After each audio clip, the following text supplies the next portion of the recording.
Thought Kleck set the tone extremely well on the mound. Worked quick, got us in the dugout so our bats could go to work. Just did a really good job with the tempo and throwing strikes, working ahead. Offense obviously came alive and swung the bats their way they're capable of. So that was great. Able to get some guys in there toward the end of that game and continue to get those guys mixed in and experience some of those younger guys and some of the older guys that need to stay sharp. So all in all, good day. Is there something in particular you like about Klecker in that Tuesday night role? We talked about it early on. I just think it was mapped out to where when you have those non-conference games or midweek games are tough, right? And he's been throwing the ball really good, arguably as good as anybody this spring since we've come back from from Christmas break. You got teams like UConn and Oklahoma and team down south. I mean, those are our first three midweek games, and I mean those are not going to be easy. So I mean, based on just kind of how we lined up with the guys that we had lengthened out, we just felt that was going to be a good test for us midweek against UConn and certainly next week against Oklahoma. Not that we're overlooking our weekend series by any means, but I thought that would give us a chance to maybe get on a roll and really solidify a good opportunity to win those midweek games, at least until we get back from Globe Life and have a chance to. We don't have a midweek that week after Globe Life week, and if we need to reshuffle the deck at that point, we can. Coach, was Cole working on any kind of pitch count tonight, or was there any thought that he could go beyond 5? He could have definitely gone one more. Just it wasn't necessary to do it. Yes, he was on a pitch count. We don't like to throw our guys out there much more than 70 pitches or so. Their first outing, 65, 70 pitches if we can help it. I think he was right close to 65 or right at that, which was kind of how much he threw his last outing. Inter squad was right about 65 pitches, and with that long bottom of the fourth there, I didn't want to. I had sent him out there for one more, but I didn't want to do it again to him. We had an 8-run bottom of the fourth. It took quite a while, so I didn't want to send him back out there for a 6th inning. Cole mentioned this kind of being a full circle moment for him being an Arizona guy. Obviously, he mentioned before that you recruited him out of high school. So was this kind of extra special to see him dealing for you guys this time around?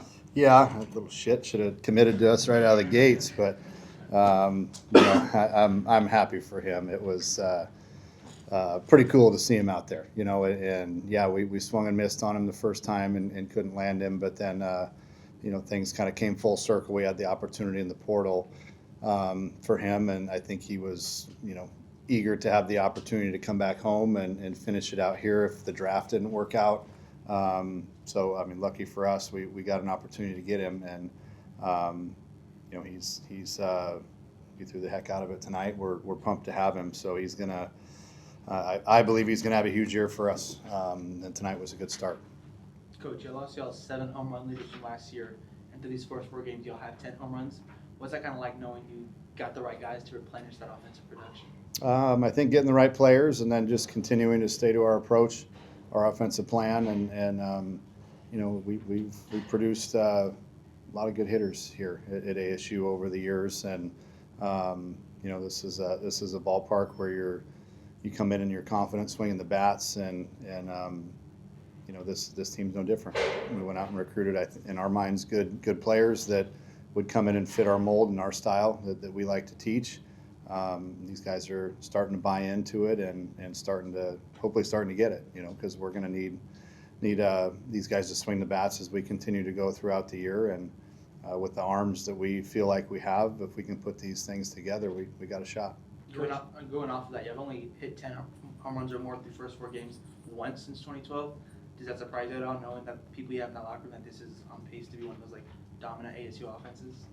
No, I don't get caught up in the on-pace stuff, to be honest. I mean, we just want to make sure we're solidified to our approach night in and night out, and the more that we can stick to it and stick to what we believe from an offensive standpoint and really solidify that approach, I think the numbers will follow. You focus on the process. The end result of home runs is great, but We're looking for good solid contact. We're looking to stay in the middle of the diamond. All the things that we preach and talk about, the home run or balls that fly out of the ballpark or the end result. But we're looking for good quality at bats and good solid contact. You talked Sunday about wanting to be better situational hitting with runners in scoring position. Is there anything in particular you talked to the team about in between Sunday and today that led to them going 7 for 10 with runners in scoring position? We tried to emphasize the fact that the pressure is on the guy on the bump. We got bases loaded and nobody out. The pressure is not on you as the hitter.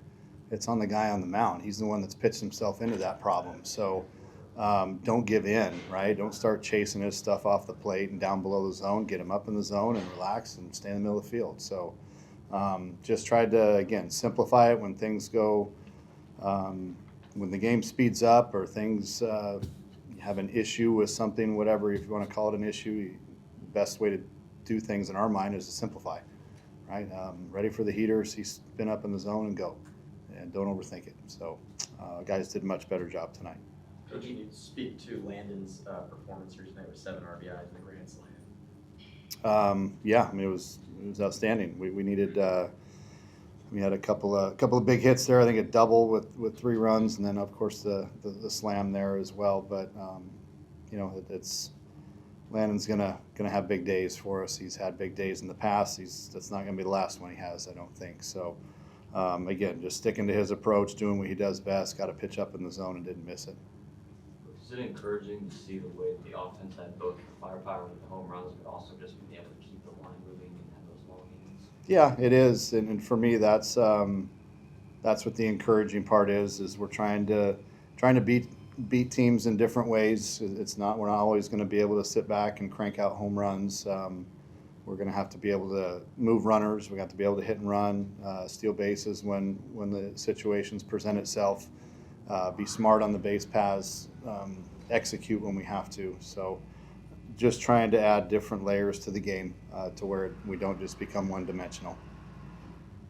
You've talked a lot about kind of Landon's trajectory when it comes to power, and that, even dating back to the beginning last year, that it would come naturally as he kind of got bigger over the offseason, and now it feels like it's coming naturally. He's not forcing anything. What are you kind of seeing in that department? Yeah, I mean, kid can hit, and as you mature and get older and stronger, we have a phenomenal strength coach in Ted Henson that does a great job with these guys and turning them into grown boys to young men, and their physicality over, by the time they're freshmen, from the time they're freshmen to the time they leave is just it's incredible what he does to those guys and transforming them. But you have to have guys that are willing to work too. So you can't shy away from the weight room. The best way to throw harder or hit the ball harder is move iron around, move weights around. So Teddy's great at that and getting these guys motivated to do it. Landon's no different than anybody else. He's bought into it, and as he continues to develop and get stronger, he's going to hit for more power. The kid it's just going to come natural. Coach, how great is it to see that whether you have your ace on the bump or the Tuesday night starter, that you can provide great results?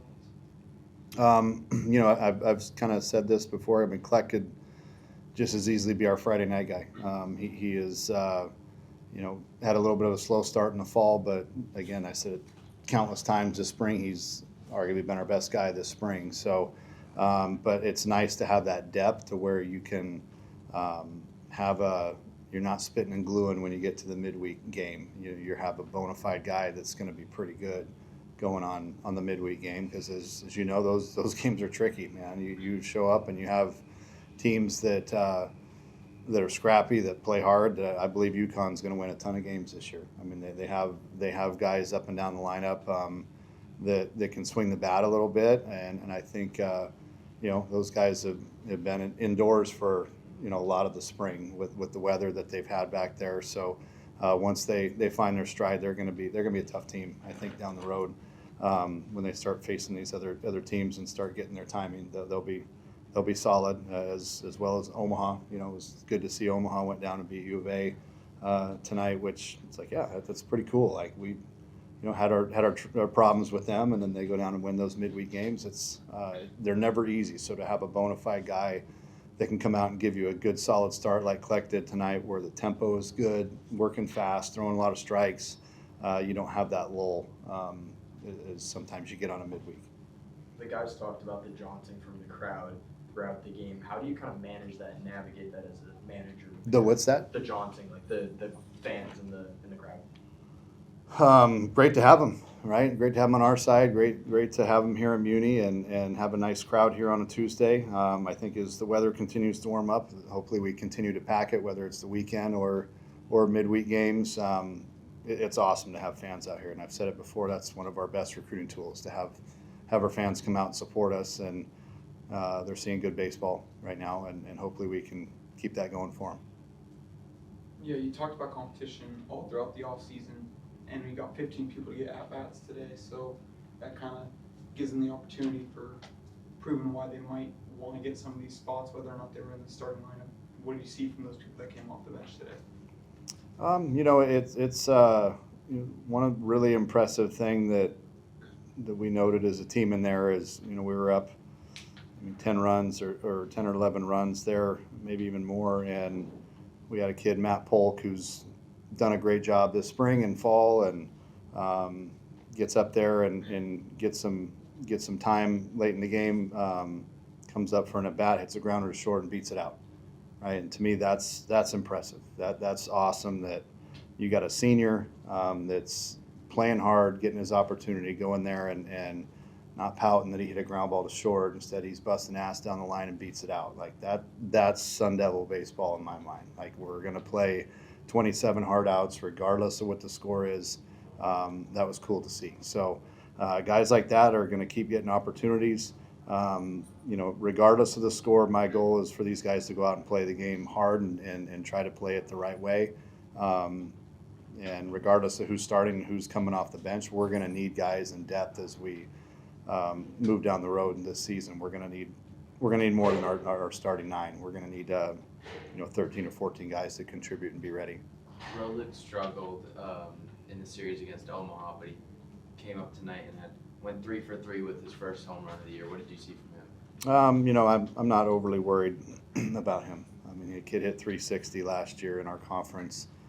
He's gonna hit. Sometimes when you come to a new team and right out of the gates, if you don't have success immediately, you can press a little bit. And talked to him the other day. He said, "Dude, you can flat out hit, man. Relax. Just go up and be you."